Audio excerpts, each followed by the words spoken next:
vamos fazer um exemplo aí para praticar o que a gente viu. Então tem aí uma linguagem L1, tal que os símbolos não lógicos que ela está usando é o A, o B, que são constantes individuais, símbolos de predicados P, Q e M, né? E seja N, essa letra gótica aí é o N, a estrutura, o I, né? O nosso universo e a nossa função de interpretação.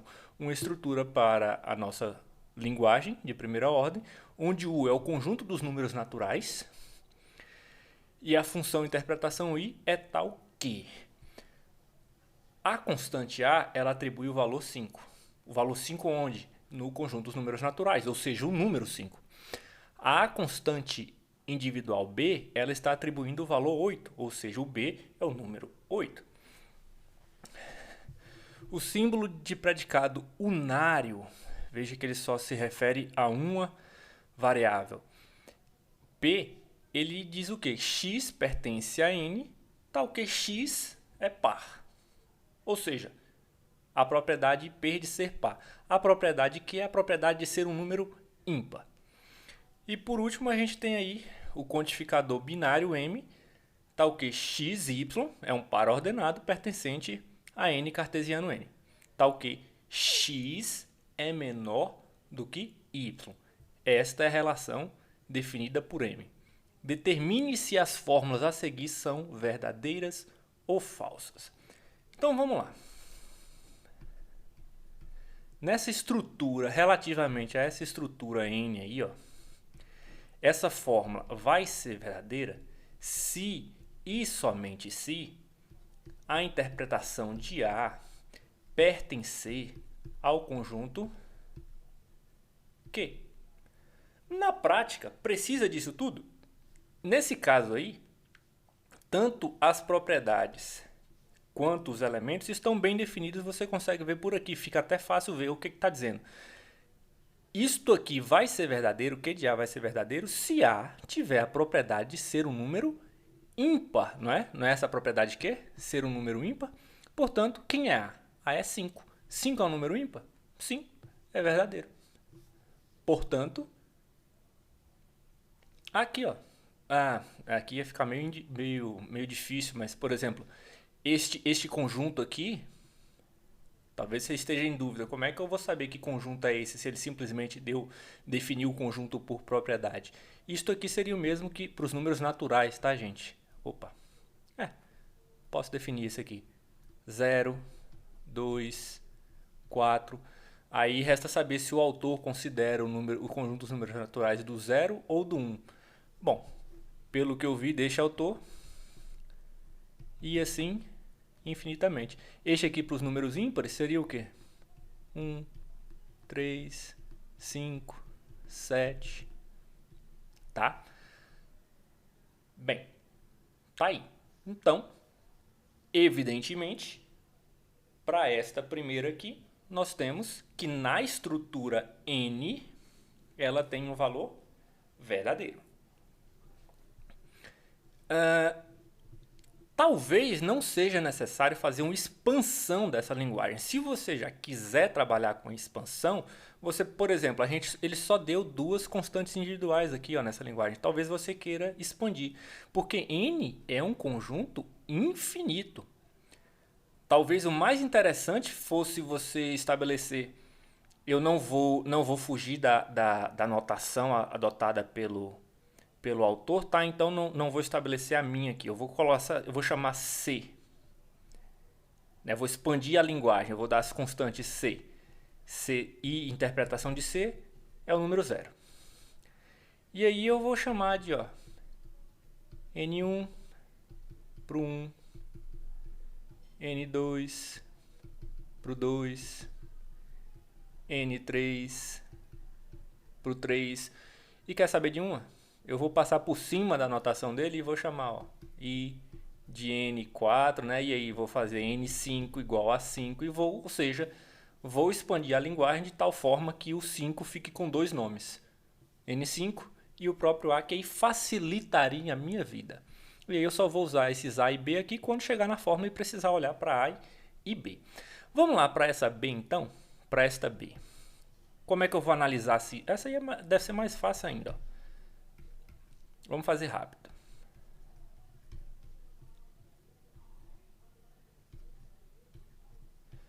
Eu vou ler esse negócio aqui, ó. Essa propriedade é do x, né? xy é x ser menor do que y. X ser menor do que y. Não é igual, não é menor ou igual. É ser menor do que y. Então vamos lá. Ó, não P de A. P é a propriedade de ser par. A é um número par. Então, A é um número ímpar. Portanto, P de A é falso. E aqui eu tenho não isto. Acabei de ver que isto é falso. Portanto, não isto vai ser verdadeiro. Já resolvi tudo. Então, vamos analisar isso aqui. Ó. A propriedade M diz o quê? Que x é menor do que y. Nessa ordem. Então, ó, A é menor que B. Quem é A? É 5. É menor do que B? Sim, isso é verdadeiro. Portanto, isto aqui ó, é verdadeiro. E PB. Será que B é um número par? Porque B é a propriedade de ser par, né? B é um número par. Portanto, PB também é verdadeiro. Aqui eu tenho se V, então, ó, V e V, verdadeiro. Se V, então V, verdadeiro.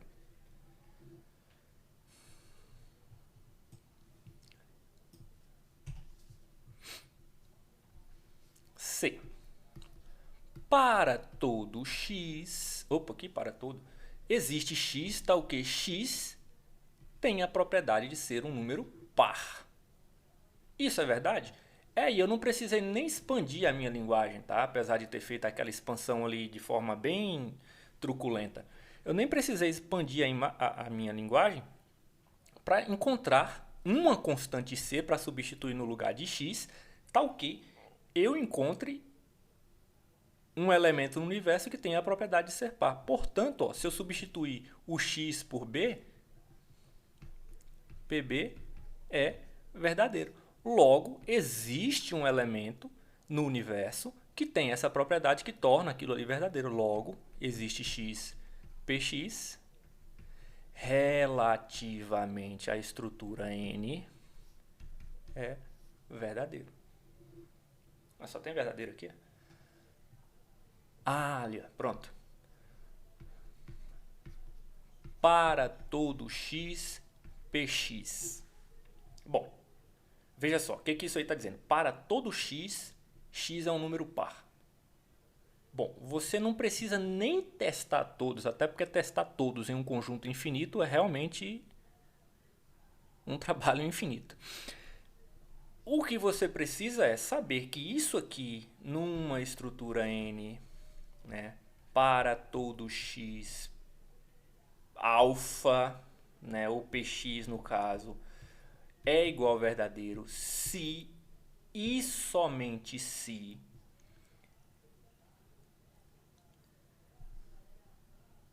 como é que é mesmo esse negócio?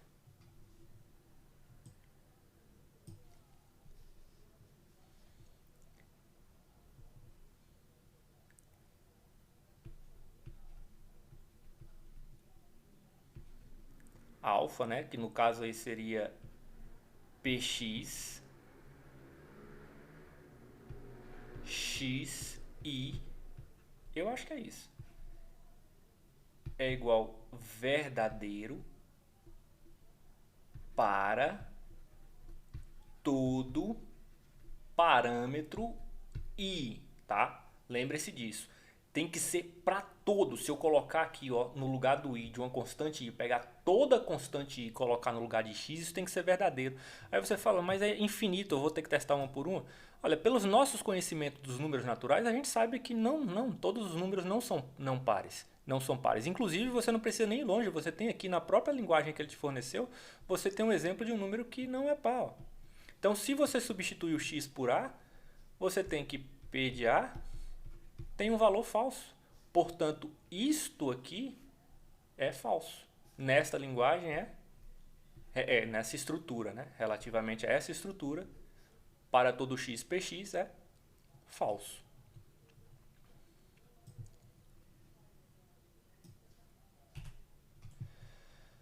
Acho que agora vai complicar um pouquinho. Já estou até com preguiça de responder aquela ali.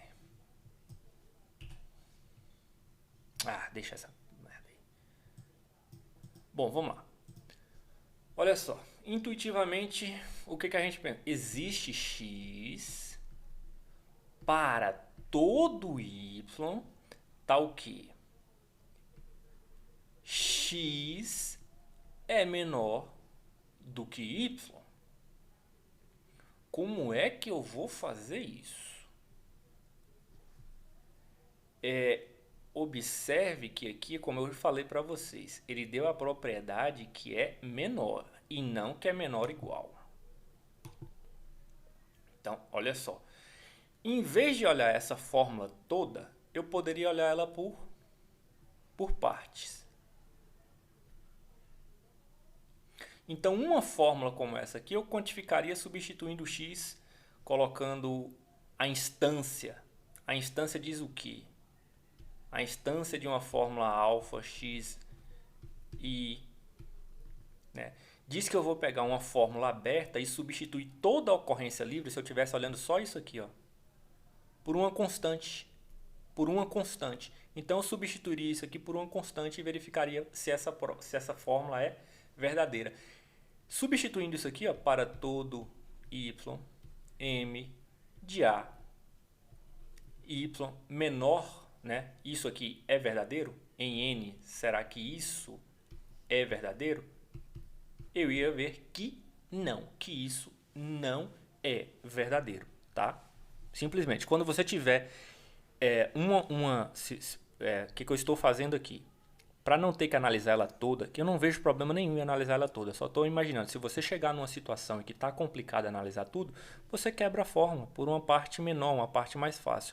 Só que quando eu olho isso aqui, ó, eu tenho uma fórmula aberta. E como é que eu vou analisar uma fórmula aberta? Bom, quando você tiver uma fórmula aberta, você faz esta instância aqui. E esta instância aqui, a princípio, o que ela diz? Para caso geral, a gente falou como se todas as fórmulas fossem fechadas. Quando você tem uma fórmula aberta, você substitui a variável livre, que neste caso aqui, para esta parte aqui que a gente está pegando seria o x, você substitui por uma constante individual. Substitui por uma constante individual e aí você analisa a fórmula. Da mesma forma que você analisa a fórmula geral. Bom, e aí você ia verificar que isso aqui não vale. Porque ó, se A é uma constante, por exemplo, o próprio A ali, 5, será que ele realmente é menor do que todo y? Lembrando que esse y é do conjunto dos números naturais. Aí, ó, será que A é menor do que meu N1 na minha expansão da linguagem? Será que A, quem é A? A é 5. Será que é menor do que 1? Não é. Portanto, isso aqui é falso. Outra coisa, o que ele está dizendo aqui? Ele está dizendo que existe x tal que para todo y, x é menor do que y. Lembrando, não é menor ou igual. Se você conhece o conjunto dos números naturais, você sabe que não tem nenhum número com esta propriedade. Aí vem aquela confusãozinha. Essa questão é meio sacana. Se fosse maior, seria fácil. Mas como é o conjunto dos números naturais, não é o conjunto dos números racionais, o conjunto dos números naturais ele é limitado inferiormente realmente no zero. Né? Ele isso se a gente considerar o zero, porque tem autores que vão considerar a partir do 1, mas enfim. De qualquer forma, ele seria limitado. Aqui, no zero. Aí você fala, sim, o zero é menor do que todos os outros. E aí? Esse y aqui está onde? Esse y também não está nos naturais, ele não pode assumir o valor zero, então eu não poderia dizer que zero é menor do que zero, na verdade seria n0 aqui, né? Ou nc, eu chamei o c de zero. Eu poderia dizer que zero é menor que zero? Olha, isso é falso, tá? isso é falso. Então, se eu estou considerando x e y, que eles podem assumir os mesmos valores, e podem, nada impede que eles assumam os mesmos valores, apesar de serem variáveis diferentes, sim, isso aqui é falso.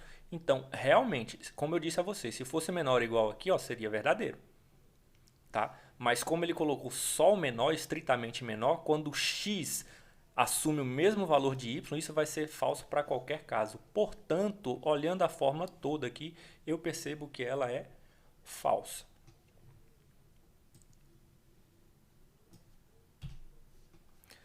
E por fim, a gente tem esse caso aqui. O que você tem? Você tem uma fórmula aberta. O que eu faço para uma fórmula aberta? Eu insiro um fecho nela. O que é colocar um fecho? Eu olho as ocorrências das variáveis livres. Nesta fórmula, eu só tenho uma variável.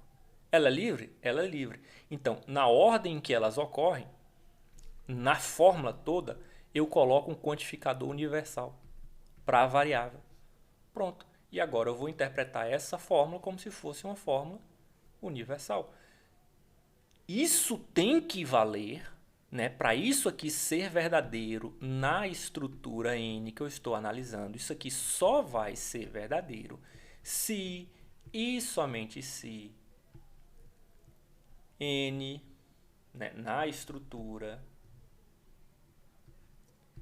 P de I ou Q de I for verdadeiro para todo parâmetro I. Aí você pensa, poxa, mais uma vez o conjunto é infinito, eu não tenho como verificar um por um. Mas nem precisa, porque neste caso aí a gente consegue perceber que, olha só, x, ó, x é o mesmo x. X é par ou x é ímpar, né? E todo número natural a gente sabe, ou deveria saber pelo menos, que ele é número par ou um número ímpar. Então, se você coloca um exemplo aqui só para exemplificar, eu vou substituir o x por A, ó, P de A ou Q de A. O que você tem? P de A, ó, P de A é 5. 5 é o que? É um número ímpar, portanto, ele não é par, isso aqui é falso. E aqui, ó, A é um número ímpar? Sim, verdadeiro. Isto aqui é verdadeiro. Ok? Então, sim, esta fórmula aqui, da forma, por mais que tenha sido quantificada universalmente, você tem que substituir, tem que valer para todo mundo, ela vale, porque você está colocando uma conjunção de duas coisas opostas aqui. Se não for par, vai ser ímpar, né? Como se fosse uma negação, inclusive. Então, sim, isso aqui vai ser verdadeiro, porque todo número, ou ele é par, ou ele é ímpar. Ele não pode ser os dois, vai ser um ou vai ser outro. Portanto, um vai ser falso, o outro vai ser verdadeiro. E a conjunção da verdade com a falsidade vai ser verdade. Portanto, essa fórmula aqui tem valor verdade. Então, deu verdade, falso, falso, verdade, verdade, verdade. Se eu não me engano, foi isso aí. Até a próxima.